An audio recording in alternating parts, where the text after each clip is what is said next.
This is good news. I mean, there are a lot of people at home watching now who will have family members suffer from Alzheimer's dementia. It could be coming to quite a lot of us. It will probably come to, a good number of us. This is good news, isn't it? It's very good news because it slows the progression of the disease by 27% when it's used for 18 months. So this is a big step forward. This is the first drug of its kind that doesn't just deal with symptoms and helps people modify the disease, but it actually deals with the underlying cause. It's a monoclonal antibody drug which binds to the protein called amyloid beta, which entangles nerve cells in the brain, causing the cognitive decline and memory loss. So it removes that plaque from the brain, and we can see that on scans. The problem with it is that it does have side effects. It can cause brain swelling, it can cause bleeding. It can, in about 12% of cases, and 3 patients in the trials actually died after having the infusions. So there is a cost involved. Not everybody will be suitable for it, but it is a big step forward because, as I say, it's the first drug of its kind that actually deals with the underlying cause, and it gives us a model for future research to make things even better. When you say it deals with the underlying cause, so does it just slow down the disease? Yes, it doesn't stop it in its tracks, but it'll slow it down. It'll give people effectively a 6-month more of a cognitive window, keeping that cognitive ability, and that will have an impact on the British economy by keeping people out of care homes for long. And when you talk about the adverse effects and side effects, that's with almost every medication, though, isn't it? Sure. So that's what science is, and that's what medicine. That's the risk. There's always a risk. Yeah, there's always a downside, and NICE will balance the cost-effectiveness, the safety element, the effectiveness, and decide whether it's going to become available on the NHS. But it's very good, hopeful news, and as I say, it's a big step forward. Some people are calling it a breakthrough. Some people are calling it a revolution. I wouldn't go that far, but nevertheless, good news because, as you say, there are 982,000 people currently in the UK living with dementia, the biggest leading cause of death in the UK, and probably the disease we all fear most. Hopefully you can make a big difference. The key thing about this, though, is early intervention, isn't it? And we know already there's a significant number of people who are waiting a long time, aren't they, when they need to get a diagnosis to make sure that it's identified as soon as possible. That's absolutely right. We know that this drug is only really going to be effective in the early stages of dementia, and identifying people in the early stages is what's the biggest challenge for us, because some people are waiting 5 months between referral from the GP to the specialist, and then they rarely get the scans they need to make the diagnosis. Only about 2% of dementia patients at the moment are getting the MRI scans, the lumbar punctures, the PET scans that they need to make that diagnosis of early dementia. If we can improve that and improve drugs even further, then we would have a breakthrough. There is a level of injustice, though, isn't there? The fact that if it's going to be available on private, by private providers initially, so if you've got the money, if you're wealthy enough, not many people have the money at the moment, you might be able to get the medication. But if you're relying on the NHS, it could take a very, very long time until you can have that. That's really unfair. Yeah, this is the difference between approval from the MHRA, the regulatory authority looking at safety and effectiveness, and NICE, who make the decision about whether something is cost-effective enough to become available on the NHS. So hopefully NICE will make that decision quite quickly and it will be available to everybody. Do you know how much it would be if it was private? Something going, let's see if we can do this for Grandad. How much is it going to be? In the States, it's marketed for about $26,000 a year. What? So it would be, I would imagine, somewhere of that ilk here as well, about £20,000 a year. So that's what NICE have to weigh up. That's probably about 3% of the population in this country. You can probably think, yeah, we can probably afford that. That takes out so many people. Yes, it does. And this is true of many drugs that are available on private prescription, but not available on the NHS. Yeah. So we're talking about cancer drugs, we're talking about the weight loss injection treatment, semaglutide. You could apply that to many things. OK, Hilary, thanks very much. Well, let's bring it over because, it always comes down to cost. Now, doesn't it, at the end of the day? And obviously the NICE are going to look at the cost implications for the NHS to see whether it can be afforded. And it's kind of a balancing act as to whether the benefits of having a drug like this are going to be worth the cost of it, isn't it? Well, the Alzheimer's Society suggests that dementia is costing the UK economy about 35 billion a year right now, and it's costing about 32 £2,250 per patient to treat them right now. So if we can actually, with a drug like this, for example, it actually should, I hope I'm measuring like for like, or so it should actually reduce the cost of it. The amount of which is currently costing the UK economy is going to balloon to about 90 billion a year by 2040 as we have an ageing population. So it's in our interest, we're in a race against time and a race against cost to actually make sure that the drug is, of course, safe, but as cost-effective, it will prove cost-effective to our economy, to our society. In terms of money, that's good. That's a great thing. But also, too, in terms of that humanity, that seeing somebody with dementia, seeing somebody who's pretty much still there, it's like seeing a computer, but the software is no longer working. So you're seeing that person you know and love, but they're just not there anymore. But you still have to love them. Do whatever so they that can cost to us has to be measured too. Yeah. Sure. Kwasi, these are real challenges for the NHS. Definitely. The NHS is struggling as it is. We all know that. It is finding it difficult to fund, in each individual hospital. Absolutely. There are cutbacks going on. This is going to be an additional cost, there's no doubt about it. They will have to work out the pros and cons, as Nell says, but a real challenge for the NHS and the existence of the NHS, because this is entirely what it should be doing. These are its principles. I think you're right. I mean, I think what Nell said is right. And the biggest factor in all of this is, of course, the ageing population. As people get older, they're more likely to get Alzheimer's. And the function of the fact, and the reason why it's such a big thing now, is that people are living a lot longer than they were even 30 years ago. And so the question will come, be very forceful. My only interest and worry is about the side effects, because it's a new drug, and we don't know fully what the full extent of the side effects can be. And we've had examples in the past. But supposedly they have that with all new drugs. That's right. There's always an element of risk. But when they're very new, the risk is greater. So I think perhaps, I don't know what they're going to decide, but certainly from a public policy point of view, you don't want to be in a situation where you roll this new thing out and then there are all sorts of side effects which come down further down the line. And we've had it before. I mean, there were issues with, thalidomide and other things. And I'd be very cautious about it. I was going to say, just to pick up with you on that, Dr. Hillier, because presumably because of the cases, like Kwasi mentions, that we've had in the past, that they have to now be completely confident about the drugs that they're bringing onto the market, don't they? They have to look at all the trial data. They have to look at the number of participants. They have to look at the profiles of the safety and the efficacy. The drug actually been approved in many different countries, China, Japan, the States now. Europe has been a little bit more cautious about approving it, but now the MHRA, who were very vigilant, have done that. So they're confident that this does have a use and is cost-effective.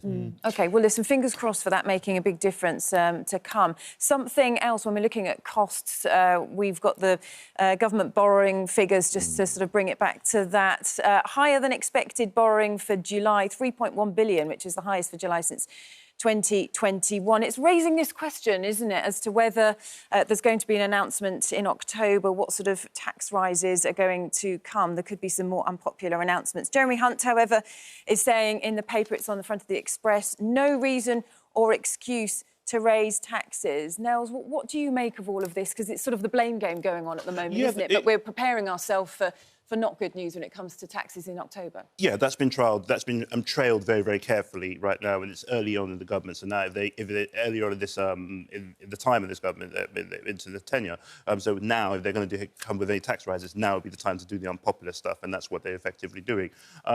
Jeremy Hunt himself was accused by Rachel Reid of actually hiding essentially some of the spending and some of the actual borrowing that was taking place during the Conservative Party's shambolic reign in power or so. So we find ourselves in a very, very difficult situation. I'm expecting us to get hammered, but the problem we have, once again, too, in terms of actual taxes, interest rates are still very, very high. Inflation also notionally is back down to 2%, but prices haven't fallen by any means whatsoever.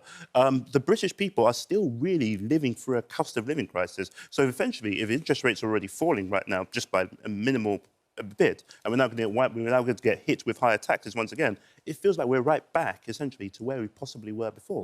Kwasi, I'm sure you want to pick up there on the Conservative Party's shambolic reign. All of that. I mean, you were in charge of sort of juggling the figures at one point, weren't you? So the fundamental problem remains the same. Yep. If you're not getting growth and your public spending is going up, how are you going to pay for it? And I think that what they're doing, Nels is right, they're trying to prepare us for tax rises. And now I think even if the Conservatives had won on the trajectory we were on, they would have, Jeremy Hunt or whoever the Chancellor would have been under the Conservative government, would have probably put up taxes because we've got borrowing very, very high. We've got expenditure very high. He's saying no reason or excuse to raise taxes, though. That's what he's saying, but I strongly suspect, looking at the numbers, if the Tories had got back in by a miracle, they would probably be doing something similar. Now, I don't think they would have done the pay deal with the unions. I think they would have tried to restrain costs rising more than this government. But the fundamental problem remains we need to get growth back to 2% a year as opposed to 0.5 or 1%. I don't understand how we wouldn't have done that. So I completely agree with you about growth, or to a certain degree I agree with you about growth. But at the same time, too, to then say we wouldn't have done a pay deal with the unions so Britain comes to a halt, how do you actually achieve any form of notional growth without actually getting Britain moving, Britain working? Alluded to this. Yep. Inflation is at 2%. Yep. But the pay deals are running at 6-7% a year. Mm-hmm. And so if that's the case, in order to pay for those increased wages, you have to either grow the economy, i.e. get more tax receipts, or you have to put people's taxes up to fund it. And that's what they've done. I mean, they've said the winter fuel payments, for example, they're going. Yes, and we'll wait to see what else to pay for pay increases in the public sector. Because we know those pay increases haven't even been factored into these government borrowing costs. That's to come. Also, front page of the Financial Times today, public sector unions challenge Labour to repair losses from decade of pay cuts. This is the Trades Union Congress. They're set to press the government for pay restoration. So there's going to be a bigger bill to come, isn't there, as well? Yeah, so that's it. So inflation is at 2% today.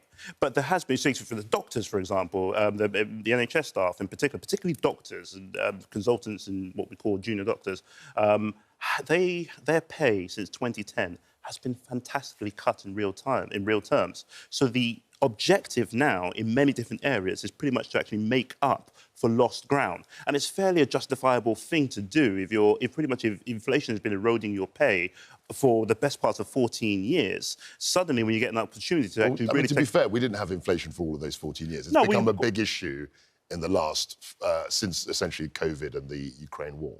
That's when it became an issue. I mean, we can get very political, but just as a matter of fact, absolutely. But inflation hasn't been running. I'm being super generous to you here, Kwasi. I beg your pardon. Yeah, so I think that look, because I mean, you have a role to play somewhere in the background. Yeah, I was involved. Yes, or the cost of living for British people, our mortgage rates, so on and so forth. I'm not embarrassed about that. I was very much involved in. You say you're more than embarrassed. I'm not. I said I'm not embarrassed. You're not embarrassed by it. Well, no, I'm not. I'm saying that I was involved in policy. I wanted to lower taxes. We all know what happened there. But I think the fundamental issue is if you don't have growth, you're going to have to pay for public spending. Just on that, and I know you're no longer in office. There will be people at home now, and and I think it's great that you're here and you're fronting up and you're taking part in the show. But there will be people here who will look at you. Did play a big role. You were Chancellor. Yeah, I was. With Liz Truss. So you did play a big significant part. Are you not embarrassed or hold any responsibility at all? I hold responsibility.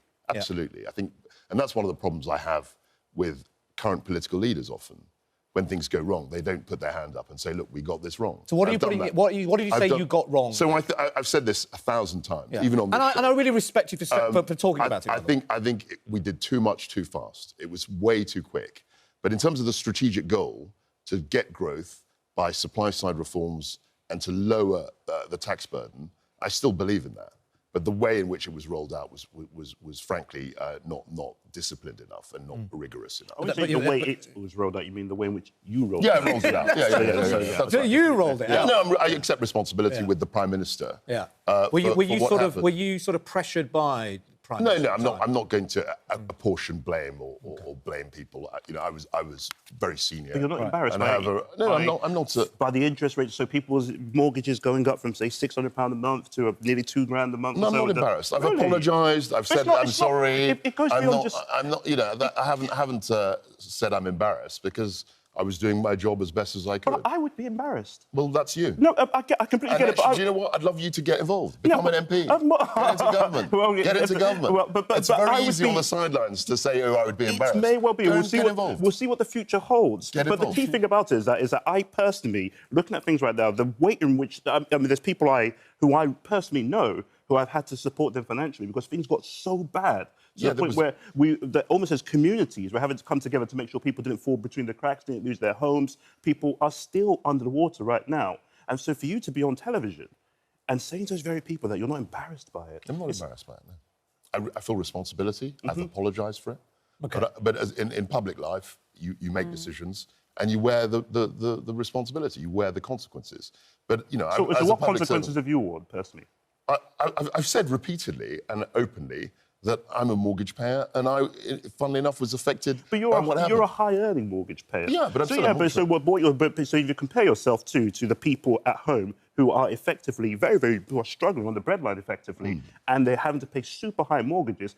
Also, too, one of the unwritten outcomes of your actions, or so some might say folly, is pretty much the rate to which you guys lost the last election. No, so that's 100% certain. That, in my view, was certainly 100% an interest rate election. So it was partly to do with that. Yes. But there was also a huge split on the right, which, when I left office, Reform were on 3%. When in the election they were nearly 15, they were on 14.5%. So what you just put that in Labour's term.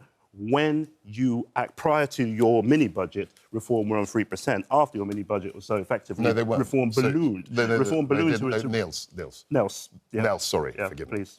The mini budget happened in October 2022. Yep. For a year, Reform were hovering between about 3 and 6%. Yep. At the end of last year, they sort of took off. And there were lots of reasons. Listen, all right, we can get bogged down there. One thing we would like to move on to is, you know, talking about the state of the Conservative Party. Obviously, all eyes are going to be on who's going to be the next leader. The contenders are out there at the moment. One leadership hopeful, Robert Jenrick, has been talking about this and says that he would include Boris Johnson in his cabinet if he became Tory leader and he returned the party to power. That's, of course, if Boris Johnson became an MP as well again. Well, he could always go in the Lords, like Cameron did. Yes, that's a good point. What do you think, Kwasi?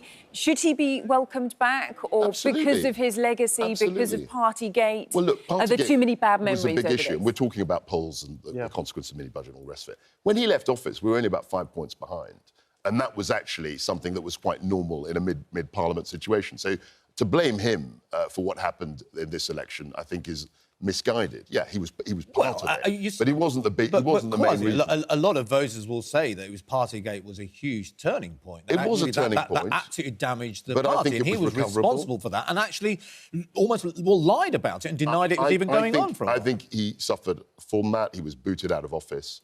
But when Robert says he's going to be brought back, it won't be immediate.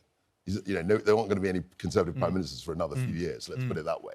And he's saying that actually Boris Johnson can contribute to politics in the future. If Robert Jenrick was to give you a call, if he gets elected and he is... Not immediately. I mean, I've had my... But I've got the scars on my back. Chancellor. So you wouldn't join... I wouldn't. Why not? I'm pursuing another career. I'm here. Are you after my job? Steady? I wasn't saying that. I don't want to. But look, I'm happy to be out for a while. I don't know what will happen in the... Who are you backing for? I'm not going to say. I mean, I like... So there is somebody you are backing? So all 6 I regard as personal friends. I've got on with all of them. I've worked in government with them. I've spent social time with all the 6 candidates, and they're all... Just give us facial expressions. If you're not going to get... James They're Cleverly, facial expressions. James Cleverly, come on. I'm just going to put a Richter grid down so that you won't be able to tell from my reaction. I think I quite like the look of Jenrick. I think he's got a very good temperament. But I think a lot of the others do as well. OK. Nels, what do you make of it, then? I think these are the 6 political dwarfs actually fighting for Snow White's heart, essentially, and none of them are going to get it in the slightest bit. I think that the Conservative Party is pretty much on its back for good reason.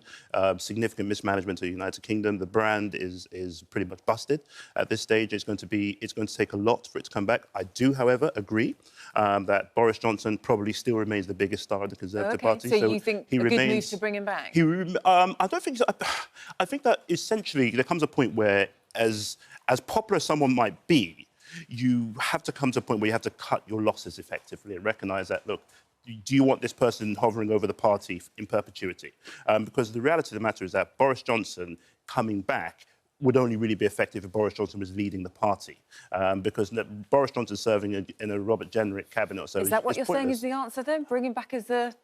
I personally think, as much as I disagreed with everything he did, also, I still think that politically, electorally, Boris Johnson's still their best hope. That's definitely... I mean, I wouldn't say he's the best hope, but he's clearly a big vote draw, has been in the past.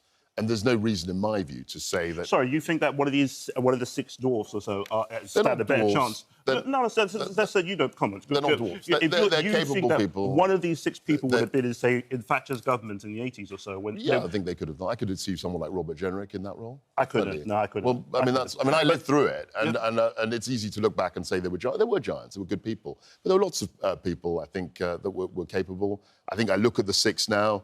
They're strong candidates. In fact, actually, I'll go so far as to say they're stronger candidates in many ways than the ones we had in 2022, where we had a slightly more limited field. That's my own personal view. Well, some of those people were that's my own. 2022.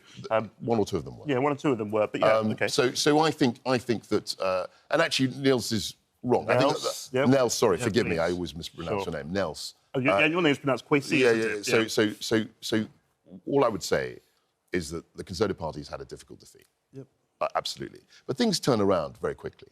I mean, I remember in 2019, Labour had a very big defeat, and people were saying they're not going to be in power for 10 years. And then what happened? So I think things are very volatile. The government only got in on about 34% of the vote, and I can see them losing a lot of seats in the next election. OK. Just a very quick mention of a poll that The Guardian have reported. It's an Ipsos poll, which I think is really quite worrying. I think we've all thought that the riots have affected us all and it's changed the mood in the country. But they have done a poll... Well, they are reporting on a poll that says 73% of people said they were now concerned about far-right extremism. Overall, 85% of those said they believe British society is very or fairly divided. And that's the highest level since 2019. Nels, I mean, what we saw was awful. Yeah. The impact of it. If this is a real, true reflection that is going to create such division, is it something we should be really concerned about? I think it's something we should be significantly concerned about, not just domestically. The image of Britain internationally could not be more tarnished. I was out for lunch the other day with some Brazilians, a group called the Afro-Latinas. Shout out to them. A lovely group of people. A group of people. I bet that went on all night with the Brazilians. It certainly did. But they were on the verge of actually cancelling their flights here. Really? Because they're Afro-Latinas. They're black Latino people. But so they were on the verge of cancelling their flights here because of that perception. But can I just ask Kwasi something? If it's Kwasi, when you think, it's in relation to this too, when you look back at your time in government or so, and I'm speaking to you now, and I think many people watching this and thinking the same thing, do you regret sometimes allowing yourself to perhaps be almost the face of some of the more racist policies? No, I wasn't the face of the Windrush, you were the defender of it or so. We saw you on that. When did I saw it. Well, the tape will tell the tale. Windrush, you were the person who was rolled out for the defence of it or so. We never saw you condemn the Rwanda plan. There's so many of these policies. I didn't condemn the Rwanda plan because I agreed with it. I thought it was a good plan. I thought it acted as a deterrent. And I think it was a shame that it was eliminated so quickly by the Labour Party. But you don't see anything... We have to... Sorry to interrupt, but we're running out of time. But Kwasi, I just wanted to get one answer from you then about, on this issue with the concern. What do you think, really briefly, could be the answer to sorting out and bringing the country But I think together? we've got to... I mean, Tony Blair was used to say tough on crime, tough on the causes of crime. So we've got to be tough on the actual riots, but we've got to understand as to why they happened. And I think that's an entirely reasonable position. And which is what? What are you alluding to? Well, I think there are concerns about immigration. I think people should be allowed to address those concerns. But, of course, they've been exploited by the far right. I totally accept that. The driving issues behind the riots underneath all of them go down to a quadruple of evils. Dehumanisation of migrants, racism, inequality and poverty. Immigration is a fact of life and it's been good to Britain. And we have to come out and make a very... Even at the scale, it's been beneficial to Britain. We are out of time, guys. But thank you so much, Nels. Continue that another time, but many thanks for joining us this morning. Go and have a cup of tea, both of you. That's fine. And it's Nels, and it's Kwasi. This is the fourth time I've been here this week. You've been great. You've been fantastic. Thank you.